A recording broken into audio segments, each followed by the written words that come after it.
Hi, my name is Elisa Huff. I am the Program Director of the Graduate Speech Language Pathology Program here at St. Ambrose University. I often meet with potential applicants regarding what are the best things to keep in mind as you apply to graduate programs. How do I work my way through CSDCAS, which is actually pretty straightforward, but it can be a little intimidating when you haven't done something like that before.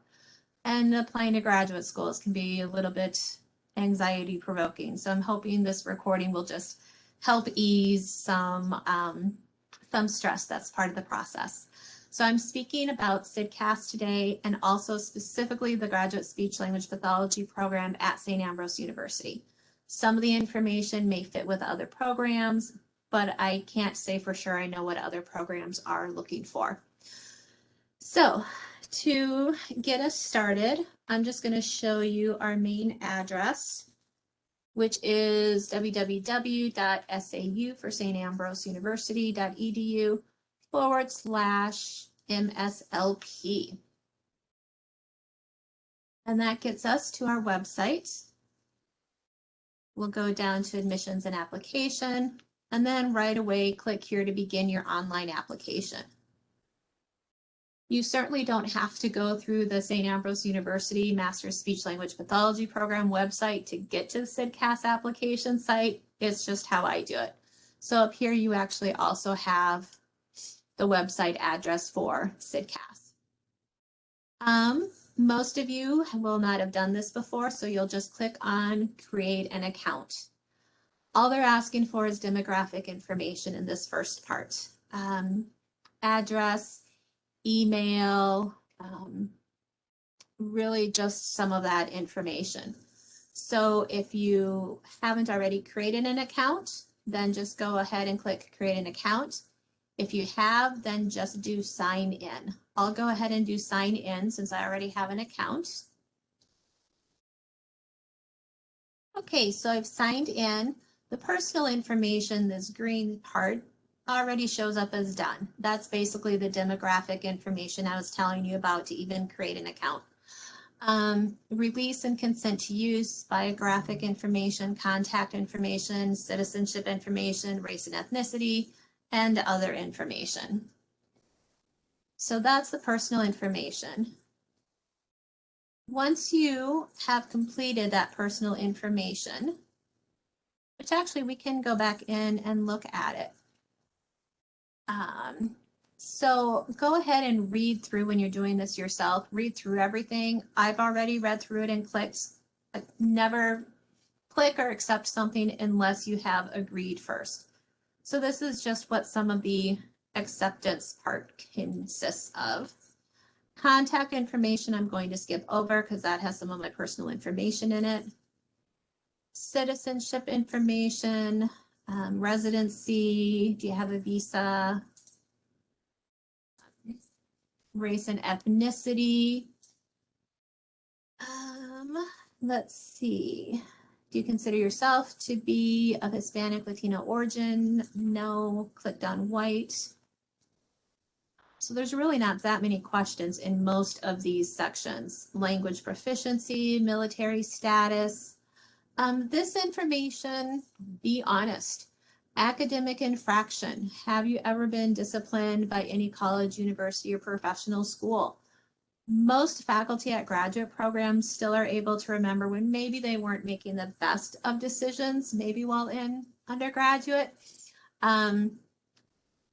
It'll give you an opportunity to explain more if you want to. Background information, go ahead and fill that out. Income information, some COVID information.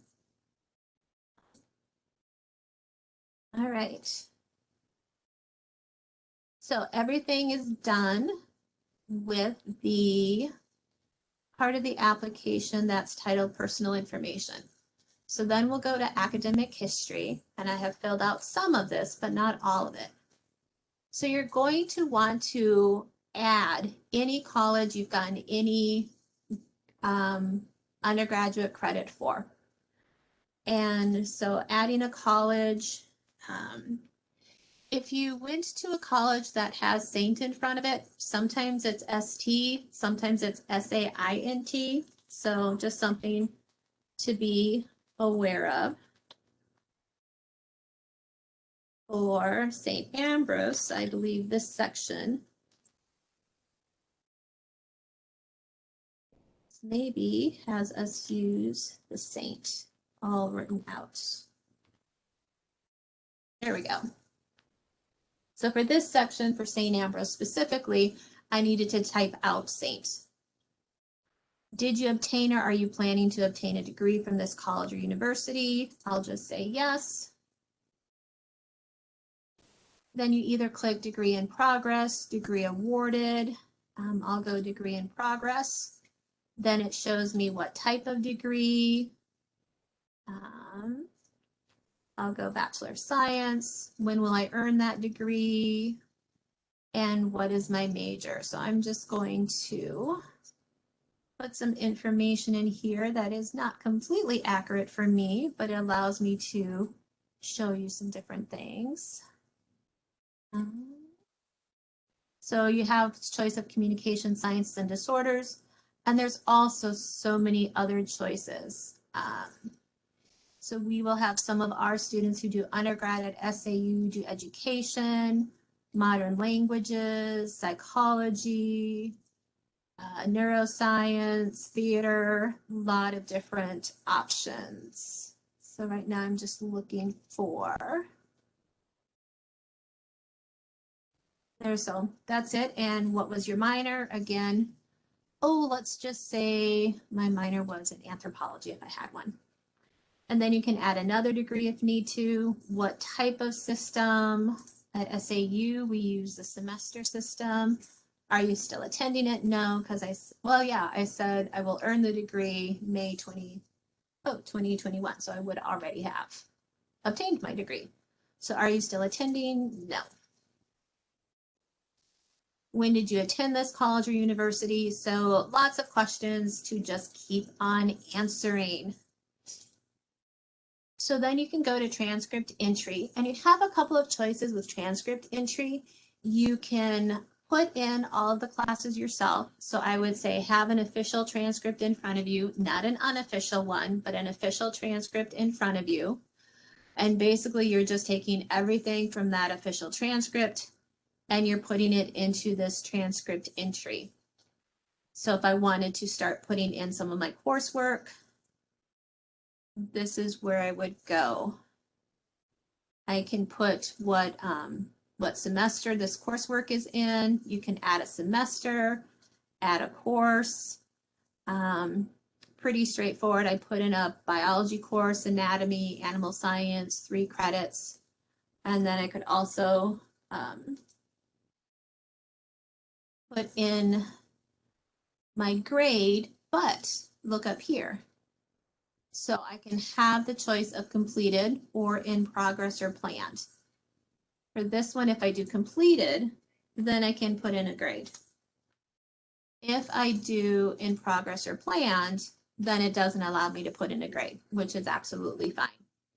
The nice thing about putting in progress or planned is many of you are going to be applying for graduate programs for a fall start date.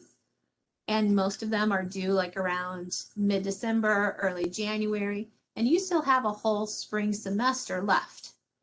But you want to be able to communicate to that admissions committee what classes you're in spring. So I really encourage people to do the completed, but then also do that in progress. Let's see, there's also the option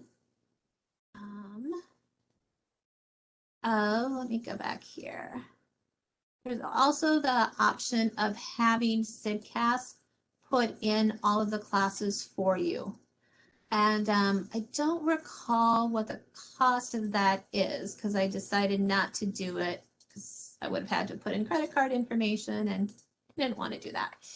But I think it's around $60, $80. I'm not sure. But it'll give you that option when you hit this transcript entry section.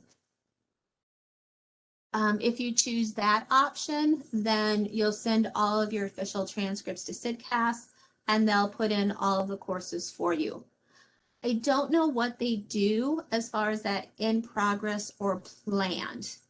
I'm thinking that your transcript will have on it if there's what the classes might be for spring semester that you're enrolled in. If not, you may even want to put that information in your personal statement.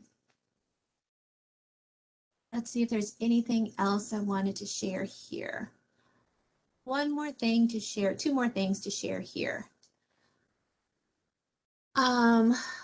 For SAU in particular, I say don't wait until you get your fall final grades in.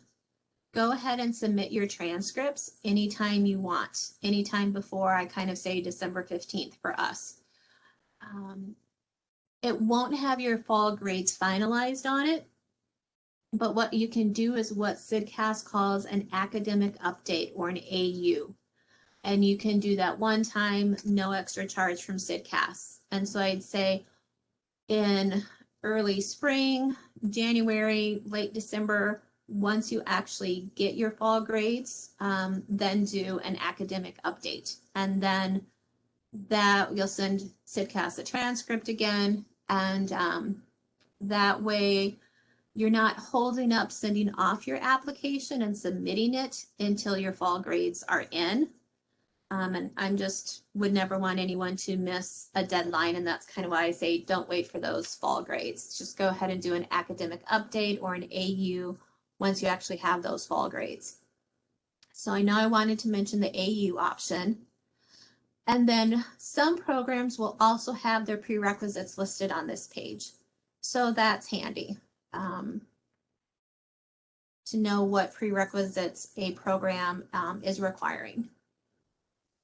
All right, standardized tests. Oh, it won't let me go on. Okay. Cancel. Then will let me go on. Yay. Oh. So standardized tests.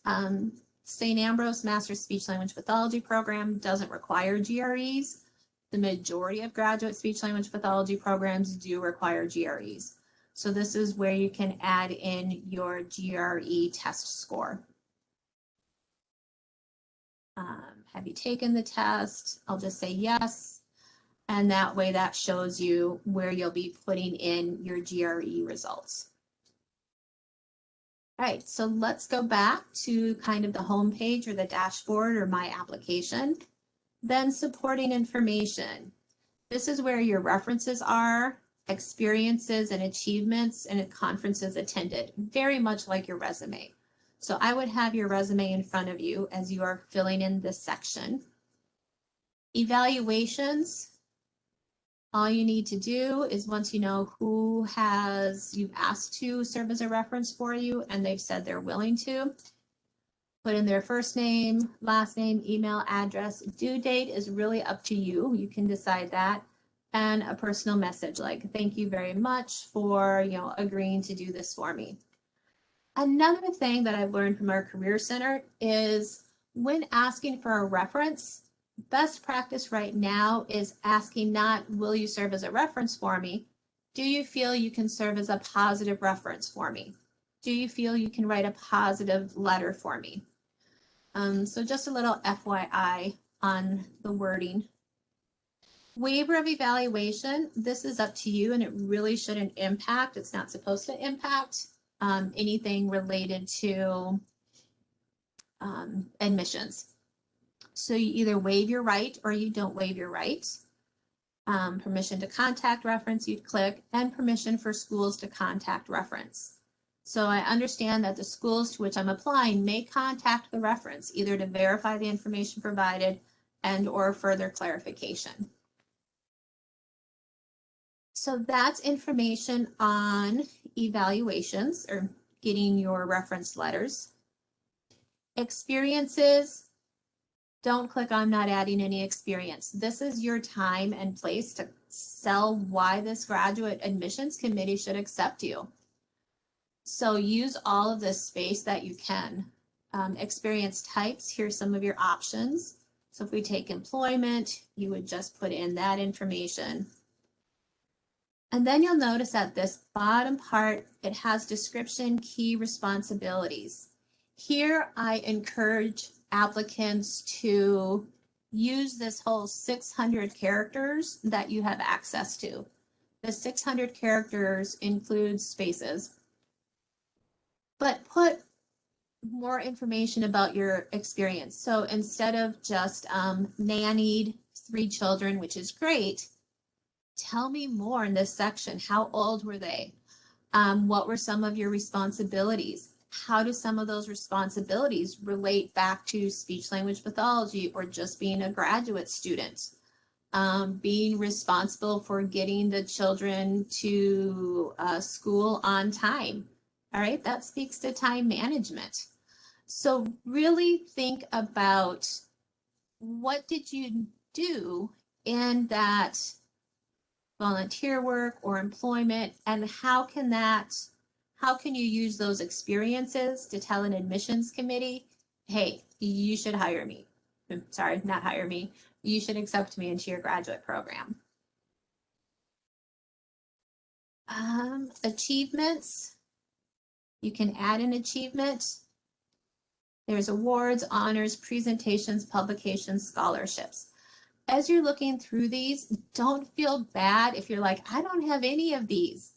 These are just options. They need to be on there because some people will have them, but don't feel like you have to have all of them. Conferences attended, same type of thing. Some of you may have gone to conferences, some of you may have not, some of you haven't. If you have, this is just a place to put that. So we've been through personal information, academic history, which is basically your transcript entry, supporting information, and then program materials. So this is very specific to each program. Here you'll find a little bit more of a description about the different programs you're looking into. You'll also find specific information on deadline date. And here's some deadlines to be aware of. Some deadlines will say application has to be verified by this deadline. Others will say application has to be complete by this deadline. So a completed application would be you've submitted your payment to CSDCAS, and you have your references and you have all of your transcripts in. Application verified is like one step further. Application verified means CSDCAS has had time, once you've completed your application and submitted it to them, to look back through and verify that your transcript entry was correct. And this can take 3 or 4 weeks. And that's why I say, if you're applying to a place where they're going to say application verified, make sure you're not waiting for those fall grades. So this is where, if you put in the transcript information yourself, once CSDCAS receives all of your official transcripts, they have someone that then double checks that what's on your official transcripts matches what's on your transcript entry. Like I said, this can take about 3 to 4 weeks. If you have CSDCAS, if you pay them that like $60, $80 where they do your transcript entry, then you don't need to worry so much about that. But again, just be on the safe side and don't wait for those fall grades. And do that academic update. So each program will have a different set of questions. How did you learn about us? What interests you? Have you visited the program? Have you applied to our program in the past? Again, remember that you're always being evaluated as part of this applying to graduate schools. So in answering any questions that a program has, make sure you're using complete sentences. And again, using any of that space. So here you have 150 characters. Use any of that space to sell yourself.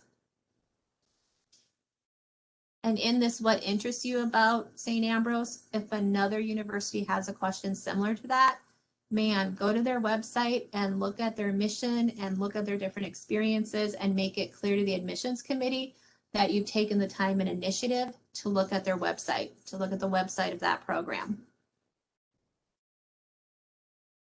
Documents. So this is sometimes called personal statement, letter of intent, personal letter, goes by many different names. Character limit is 5,500, and that is not including spaces. And each CSDCAS has a general question that some universities will use, and then some universities instead use their own question. You can have the same, within reason, you can have the same personal statement, kind of the same template for each program you apply to, but make sure you fine tune it to the questions or to what that school is looking for. So for us, we're looking for what experiences make you suitable for a graduate program in speech language pathology. How has your experience and background prepared you to interact effectively with individuals who are different from you, social, cultural, economic, just some of the different options, ableism, ability level. What personal characteristics do you have that make you suitable for the profession of speech language pathology? And here's just a little information that we also share for you to think about how to set your personal statement apart from others. The biggest advice I give persons who are applying to our graduate speech path program is provide specifics and be explicit. The more specifics you provide, the more examples you provide, the more story an admissions committee can create around you. And we generally remember stories better. So it sets you apart from other people just by giving the admissions committee more information about you. So you want to do more than just, I am interested in speech language pathology because I enjoy helping people. Tell us how you got interested. It's not always this grand story, but it's still a story. And again, the more specifics you provide about you, about your experiences, examples, the more we're going to create a story about you. And that's going to make you easier to remember over other applicants who may not have provided examples or provided that specificity. All right. Some people will ask, should it be the whole 5,500? Should it be less? It depends. I've read some personal statements that are way less than 5,500, but they have been concise and have gotten the information across.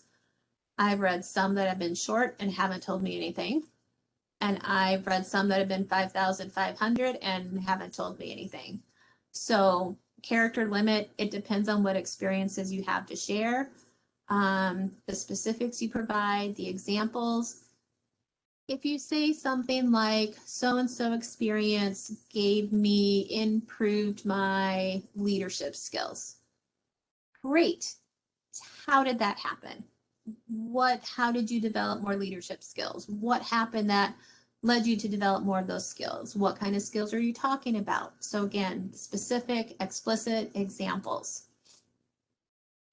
Prerequisites. This is the time where you can go in and say, okay, I took a phonetics course, so I'm going to click that this prerequisite is completed. I'm not sure how that happens when you have CSDCAS actually do the transcript entry for you. That's something that you can ask someone at CSDCAS. They also have great frequently asked questions page, and they also have a lot of videos embedded into the application process to answer some of your questions. So that's the down and dirty of using CSDCAS to apply for the graduate speech language pathology program at St. Ambrose University. And I hope you found it helpful and may also find it helpful as you apply to other graduate speech path programs. Thank you.